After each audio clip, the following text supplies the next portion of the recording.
was looking for a job, what's made it even more difficult was actually trying to believe in myself. I didn't have the confidence at all and just no motivation. And the medication I was on, it had quite bad side effects. It just made me really drowsy and just had to stay in bed. My mental health problem does make working difficult. I sometimes just stand there with no idea of what to do, no idea what's going on, and completely confused. So my mental health problem does happen at work, and I do feel paranoid about working in the kitchen, especially sometimes before I go to work. But when I get to work, everything's okay, and it continues to be okay. It's just sometimes I have these blanks in my memory. My experience of working with people and employing people with mental health difficulties, I used to work quite extensively with adults with learning disabilities that also sometimes had mental health problems.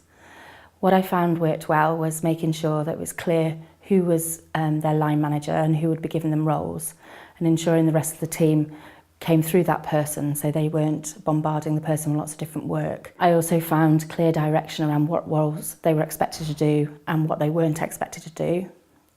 Giving people a chance to orientate themselves to the staff workplace as well, so they knew exactly where to go to the toilet, for example. They knew what hours they would be expected to work, where they could have their lunch, and that they were expected to have their lunch and they didn't have to work over hours. So just making parameters really, really clear and putting those in writing or in symbol format if people didn't have literacy skills.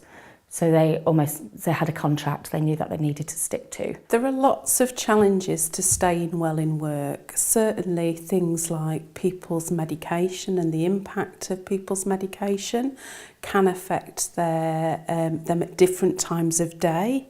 So again, some people might feel drowsy in the morning, so that may be a difficulty. Also, sometimes people find shift patterns quite difficult, and that disruption in their routine, their sleep, their normal habits, again, can affect somebody's ability to stay in work. I think the social interaction of the workplace, can be quite difficult for people. They've maybe withdrawn, which is a common thing for people with mental health problems. Tend to, have a level of social isolation to sort of help them cope with the effects of their mental health problems. And obviously now they need to be able to understand what the kind of, group interaction is and fit comfortably into that or cope with it and not get too distressed by something that's unfamiliar or something that they might feel quite sensitive about. True or false? Once someone has secured a paid job, they no longer need support. False. People often need support to maintain their job, including help with budgeting, reviewing medication, problem solving and resilience, Replans and advanced directives, managing disclosure and reasonable workplace adjustments. The staff and my boss Dee helps me quite a lot. She writes everything down for me, and I'm quite a good reader now, and I can read what I need to cook and what time I need to put it on for. I've had some therapy for my own mental health issues, and through that it's taught me the skills that I need to cope with everyday life stresses. What's helped me stay in work now is just being well, and I had the time to recover, and I had the support network as well with family and friends and help. That's why I can hold down a job now, is because I'm in the right place. I'm in a good place now. The people who I work with make it easy for me to stay in work. They're always helpful. They'll always provide you with assistance. If I don't know what to do, they'll always tell me what to do. And being with a group of people who can tell you what to do and help you if they need to, just jump in quickly, do something. Support workers, helping people to stay in work. We can work with the employment team, go through it with them. We can look at plans if they needed to have a specific time that they needed to sort of take medication and they were a bit worried about other people seeing them.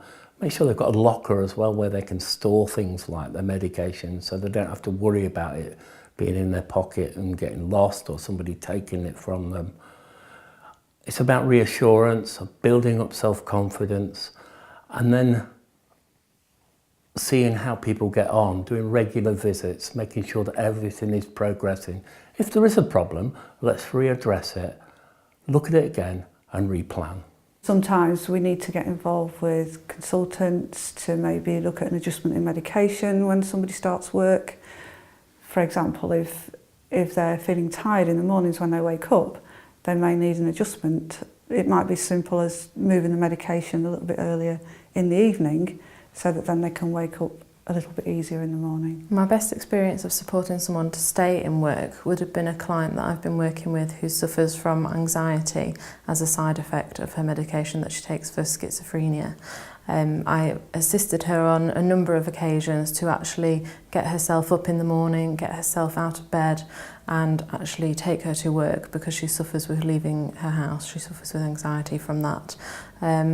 Also actually attended a work shift with her for the first week just to make sure that she attended and knew what she was doing, and walked her home as well. And since then we've been doing a bit of gradual stepping away to ensure that she can do that independently. The difference it's given me is a sense of well-being and happiness.